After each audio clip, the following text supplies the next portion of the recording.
I'm with the Smiley family. We see Cynthia here in the middle. Cynthia, can you introduce everybody else? This is Jack, my oldest son. This is Anna, the oldest daughter. And this is Shelley, my baby daughter, who is 2 years younger than Crystal. Two of our children are missing. One lives in Illinois with his wife, and the other one lives in California.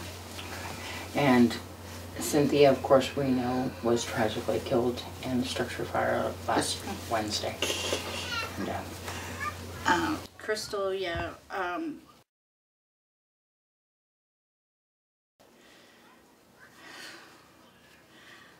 Crystal was a wonderful child. She was very helpful. She was always willing to go and do anything for anybody. And if you needed her for anything, she could drop what she was doing to go out of her way to help people. With her sisters, when the kids came along, she took on babysitting of my grandkids. They left her to pieces. We had like an open door policy. I always had lots of people that would come and go to visit with her. And Sharon, Crystal and Sharon were friends. They used to work together at Terrible's, I think like in 2004. And Sharon has been back and forth in our home. She would bring the little ones over to play with my grandkids and stuff. And I really got to know her better a few months back when I lost my husband. She was there for Crystal because the week that my husband was in the hospital, I stayed at the hospital. And so she was kind of the support system along with Crystal's friend Amanda for her when everything was going on when we were losing her dad. speaking of that, you're a mother of 6. Yes, ma'am. And you lost your husband in November. November 3rd. And tell me about what happened on Wednesday, how you found out about what happened.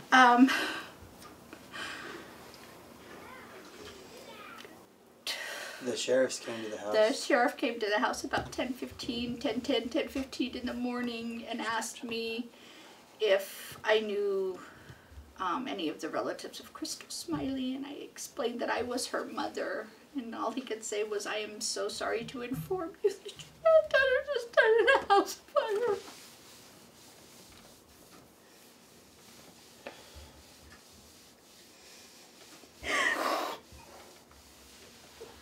Crystal was helping me do some paperwork the night before, and she and Sharon were talking about having like a movie night. They were going to watch a couple of videos. And so Shelley, when she got done helping me, Shelley had taken her over to the house and dropped her off, and she was supposed to come home in the morning. And it just didn't happen. She was on the phone to 911 when she passed. What was Crystal like as far as what she was going to do in the future? What was... She was going back to school for a psychology degree. She had just started it, actually. She was getting her school supplies together, looking for grants to be able to go take the college over in Vegas. She really didn't make it much farther than that. Yeah, we're going to have... they're having viewing at the Prump Family Mortuary on Thursday from 4 to 6.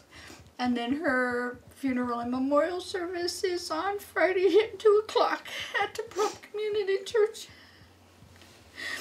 And from the church we'll go to the cemetery, and then we'll go back for a reception, at which point we'll share some pictures and things on how Crystal was, things in her life. As a youngster, we used to hike and mountain bike. Of all of the kids, she liked to fish, but she was the one who learned how to fly fish, which is pretty interesting. And she did that in junior high school. And she did horseback riding. She played softball, co-ed, I believe, was it? Yeah, we played a year at co-ed. She liked to bowl and play pool. She went to school out here? She graduated from High, yeah. And Does anybody else want to talk about it? Please. She played Go ahead. softball with Jack and stuff. Him and her used to bowl, and Anna, they used to like to bowl. She was a very active person. I mean, she was a homebody for the most part, but when someone said, hey, let's get up and go, she got up and went. Yeah. And she wasn't someone that set the sidelines that she didn't have to or want to. And pretty much a lot of her female friends and male friends and everything else, you know, if they needed help, she pretty much bent over backwards to give them the shirt off her back and needed it. She was the go-to girl if people needed to move. She was always willing to help people move. Yep. Yeah. Because we do have a few trucks, and she was always more than willing to volunteer us. As volunteer you. It was, I mean, out here there's a lot of people who don't have cars and stuff, and she always felt that she was fortunate that there was transportation. So she has a couple of friends with small children, and if they needed groceries or whatever, they could call, and she would be. Let's go. we'd be going, you know, up to the store to take them to get what they needed, and you know, like I said, all you had to do was say that you needed something, and if there was any way that she could help out, she did. Yeah. It just, you didn't have to ask twice, and a lot of times if she overheard it, you didn't have to ask at all. And Sisters. She was very unfashionable with us. She liked to be comfortable. She had her own fashion. She was her own person. She was. She didn't like to dress up, but when she did, she knew how to do it. Yeah. she was very down to earth. She was very casual. Just a real person. Yeah, Yeah. she just Didn't have was- anything to prove to anybody. No. Nope, just liked hanging out with her friends, and I'll miss having to fight for my car. She used to borrow my car, but She's forever his car. Hers went down and we weren't in a position to fix it, so the next best thing was anybody who had available wheels. So much of it And so doesn't much make loss. Yeah, there's so much of it that doesn't make sense. They said that it just happened really fast, and the way the house was, it filled with smoke. It got really hot really fast, and with the smoke, you become, foggy. I just know that she was the one that was on the phone to 911. What's some of the things that you would like people to know about Crystal, besides her giving nature, that you would really want people to remember her about? What a beautiful, loving young lady that she was.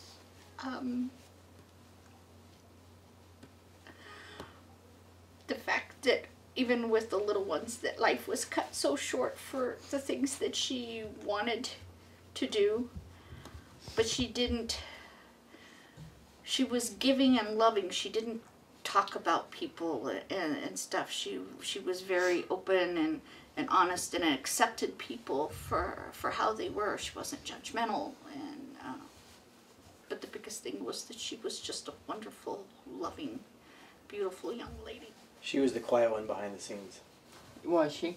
Yeah, she liked to help out, but wasn't ever looking for anything in return. She didn't No. want people to She didn't really pay want. I attention. mean, she didn't like the spotlight, I guess you could say. Yeah. She wasn't the one who wanted pretty to much be all the of us, center we of don't like, attention. Yeah. as you all know. Yeah. It wasn't, about what was in it for her, and she didn't want to be the center of attention. She just wanted to fit in basic. and with people and enjoy your company and be part of, we have a lot of wonderful memories. Going back to younger days when I said that she used to like to hike and mountain bike and stuff, we lived up in Northern California with the Yuba River. And the two girls, they loved to swim and stuff, but it took them 2 summers to get their arms strong enough, the muscles. They spent the year building up their muscles so that they could be able to swim the river and stuff. Oh, really? And so the two of them kind of buddied up and had like a little competition thing going. you know, so that they could do this. Wow. But they were like partners in crime.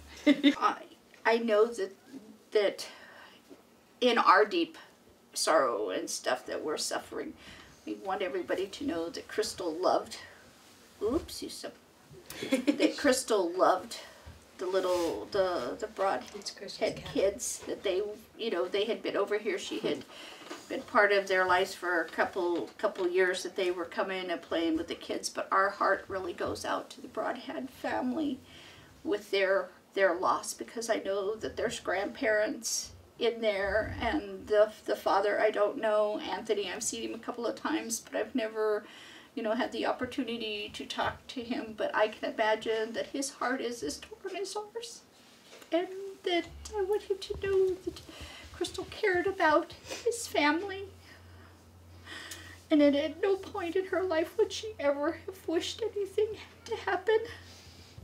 Like I said, I haven't been able to. I ran into the grandparents this morning when we went out to the house. I had never been there before, and I needed something to make sense to me. You know, you play the scenario 5,000 times in your head in so many different ways. And I ran into Anthony's parents, and we exchanged the fact of how deeply everybody hurt over what had taken place and what any of us would have done to change things.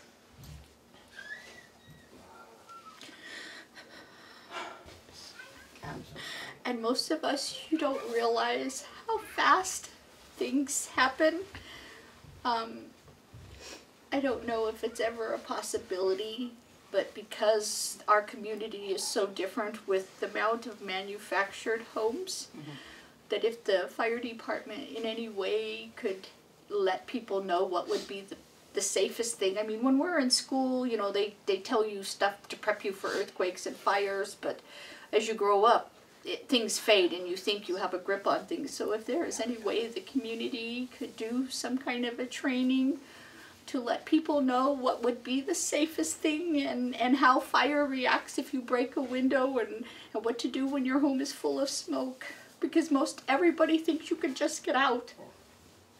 And with this tragedy, it shows you how little time you really have and how fast the house goes up. Mine is a perfect example because mine has paneled walls, and the paneling is like, the paneling is like kindling. It's true. So any kind of public awareness that could come out of this would be such a blessing to the community, because so many of us are so unaware of how fast things happen.